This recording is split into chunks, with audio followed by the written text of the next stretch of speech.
बच्चों जी सर। क्या हाल चाल? ठीक है। खाए हो कि नहीं? खाते हैं। और आज ये रे बूढ़ा बच्चा कहाँ है? नहीं आए। नहीं आया। बियाह है सभी गांव में नौ ओ विवाह है किसका? हाँ? खाने में विवाह है। सब खुशी मुंह में। चलिए बात कीजिए। पिछले रोज हम लोग क्या बात किए थे? सूची बनाकर अरे मौसम निकालना सीखे थे। क्या सीखे थे? मौसम निकालना। कैसे निकाले थे? अपवर्तकों को सूची बनाकर। अपवर्तकों की सूची बनाकर। कैसे सीखे थे? अपवर्तकों को सूची बनाकर। बनाए कि नहीं आप लोग? जी सर। बनाए कि नहीं? जी सर। सीख लिए ना? जी सर। चलिए उसमें दूसरी विधि हम लोग क्या लिखे थे? अभाज्य गुणनखंडन विधि। क्या लिखे थे? अभाज्य गुणनखंडन विधि। पढ़िए एक बार और बोलिए क्या लिखे थे? अभाज्य गुणनखंडन विधि। देखिए आज हमने क्या लिखा है? पढ़िए अभाज्य गुणनखंडन विधि से मौसम निकालना। पढ़िए to find HCF by prime factorization method। ध्यान दो बच्चों। अरे अभाज्य गुणनखंडन विधि से क्या सीखना है? मौसम। क्या सीखना है? तो इसमें देखिए दो शब्द, एक शब्द इसमें आया है गुणनखंडन। देखिए इधर क्या लिखा है? गुणनखंडन जानते हैं? अरे इससे पहले हमने गुणनखंड बताया था ना? क्या बताया था? और इसमें क्या लिखा है? गुणनखंडन। क्या लिखा है जी? तो हम लोग इसको थोड़ा जानेंगे। गुणनखंडन को थोड़ा जानेंगे। और एक शब्द क्या है? अभाज्य। क्या है जी? तो ये दोनों चीज जब जानिएगा तब आपको बढ़िया से आएगा। इसे अभी भी बता देंगे तो यो सीख जाओगे, लेकिन और बढ़िया से जानने के लिए ये दोनों शब्द के बारे में जानना पड़ेगा। एक अभाज्य संख्या के बारे में और दूसरा क्या थी? गुणनखंडन के बारे में। दूसरा क्या? आइए हम लोग आज इसके बारे में थोड़ा जान ले। लिखिए अभाज्य संख्या। कौन संख्या है जी? एक इसको कहेंगे, लिखते चलिए आप लोग। अभाज्य संख्या। ये मुझे आया है कि नहीं जी? चलिए क्या लिखे हैं? पढ़िए तो। अभाज्य संख्या प्राइम नंबर। क्या लिखे हैं? पढ़िए प्राइम नंबर। क्या लिखे हैं जी? क्या लिखे हैं? पहले हम लोग इसका एग्जाम्पल में पहले देता हूँ तो इधर समझिए। ये देखिए तो बोर्ड भी आप लोगों का ये कितनी है? ये संख्या देखिए कितनी? ध्यान दीजिए। कौन सी संख्या है? और दो में आप लोग बताइए तो किन किन संख्याओं से भाग लगेगा? एक से और किसी संख्या से लगेगा? अरे पूरा लगना चाहिए। बोर्ड पर थोड़ा ध्यान दीजिए, अभी नहीं लिखना है बच्चों। ये देखिए दूसरी संख्या ये कितनी है? 3 में यदि आप भाग लगाइएगा तो किन किन संख्याओं से पूरा का पूरा लगेगा? एक संख्या 1 और दूसरी संख्या कितनी? 3। और किसी से लगेगा? नहीं। और कोई ऐसी संख्या है जिससे लगे? 3 2 से लगेगा इसमें? पूरे लगाना है, आधा भाग नहीं छोड़ना है। क्या करना है? पूरा लगेगा। फिर अब आइए इस संख्या में देखिए, ये क्या मैंने लिखा? 5 में किन किन संख्याओं से पूरा का पूरा भाग लगेगा बच्चों? 1 से लग जाएगा, और क्या इसके बीच की और किसी संख्या से लगेगा? नहीं सर। 2 से लगेगा? 2 के पहाड़ा में 5 है? नहीं सर। 2 के पहाड़ा में 5 है? नहीं। 3 से लगेगा क्या? नहीं। 3 के पहाड़ा में 5 है? नहीं। 4 के पहाड़ा में 5 है? नहीं। बोलिए आप लोग, 2 में किन किन संख्याओं से पूरा का पूरा भाग लगा? 3 में किन किन से? 5 में किन किन से? बोलिए 2 के कितने गुणनखंड हुए? 2 के पास कितने गुणनखंड? 2 गुणनखंड है। एक गुणनखंड 1 है और दूसरा गुणनखंड क्या है? 2। 3 के पास कितने गुणनखंड? 1 और 3। कितने गुणनखंड है? 2। कितने गुणनखंड? 5 के पास कितने गुणनखंड? तो क्या को हुआ? 2।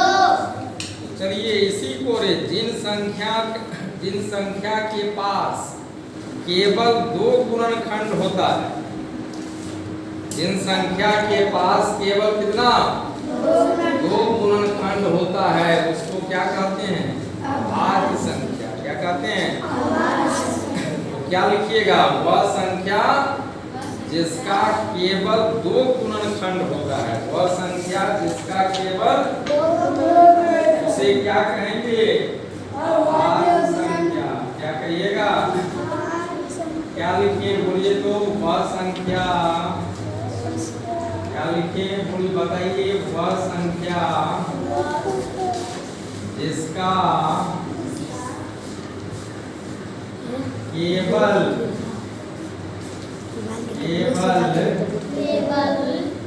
2 गुणनखंड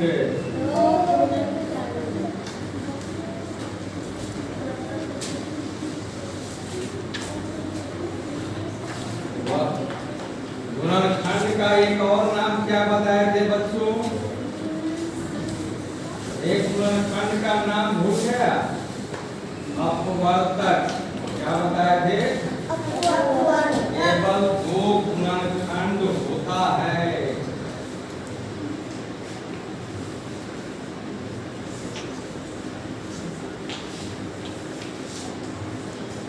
उसे अभाज्य, उसे क्या थी? अभाज्य या पूर्ण संख्या। अभाज्य या पूर्ण संख्या कहते हैं।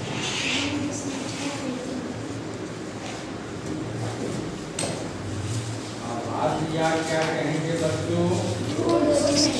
पढ़िए मेरे साथ एक बार पढ़ लीजिए। वह संख्या जिसका केवल 2 गुणनखंड होता है, उसे अभाज्य या रूढ़ संख्या कहते हैं। चलिए 2 कैसी संख्या है? अभाज्य संख्या। कैसी संख्या थी? क्यों है अभाज्य संख्या? इसके पास 2 ही गुणनखंड है। कितने गुणनखंड? 3। देखिए 3 के पास कितने गुणनखंड? इसलिए 3 कैसी संख्या? अभाज्य संख्या। 5 के पास कितने गुणनखंड? इसलिए 5 कैसी संख्या? अभाज्य संख्या। कैसी संख्या?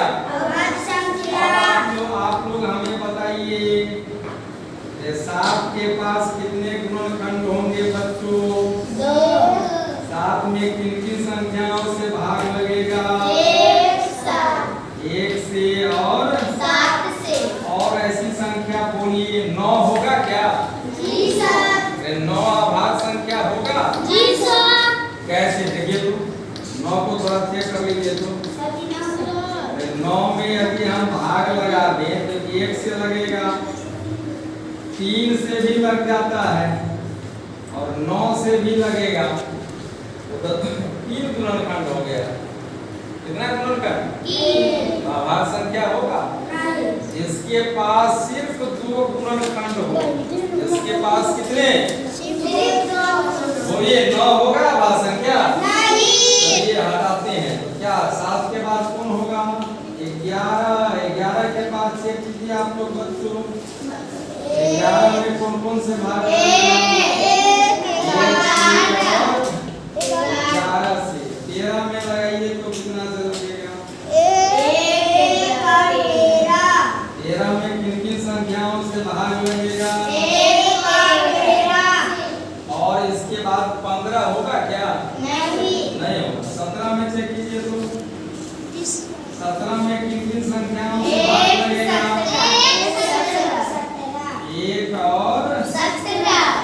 फिर आप लोग 19 में हमको बताइए 19 में किन किन संख्याओं से भाग लगेगा? 1 से और कितना से? 19 से। तो ये सभी कैसी संख्या है बच्चों? आभाज्य संख्या। कैसी संख्या? तो बताइए तो आभाज्य संख्या कौन कौन है? 2, 3, 5, 7, 11, 13, 17, 19 है ना? बोलिए गिनती कीजिए कितने लिखे हैं? कितने आभाज्य संख्या हो गए? 1 और 20 के बीच, 1 से 20 के बीच कितनी आभाज्य संख्याएं? 8 आभाज्य संख्याएं। कैसे बोलिए कितनी आभाज्य संख्या? पहली संख्या कौन? 2। इसके बाद 3, फिर क्या? 5, 7, 11, 13, 17, 19। आप लोग बस इतना ही याद रखिए 1 और 20 के बीच की आभाज्य संख्याएं। सबसे पहली आभाज्य संख्या कितनी? 2। और इसके बारे में और कुछ जानते हो बच्चों? 2 के बारे में 2 तो सम संख्या भी है ना? 2 कैसी संख्या है? तो मात्र एक ही आभाज्य संख्या सम है। मात्र एक ही आभाज्य संख्या क्या है जी? सम। कौन संख्या है वो? कौन है वो संख्या? 2। कौन संख्या? 2। चलिए थैंक यू। अब आप लोगों का टिफिन हो रहा है, आप लोग जाइए। इतना आप लोग याद करके आइएगा।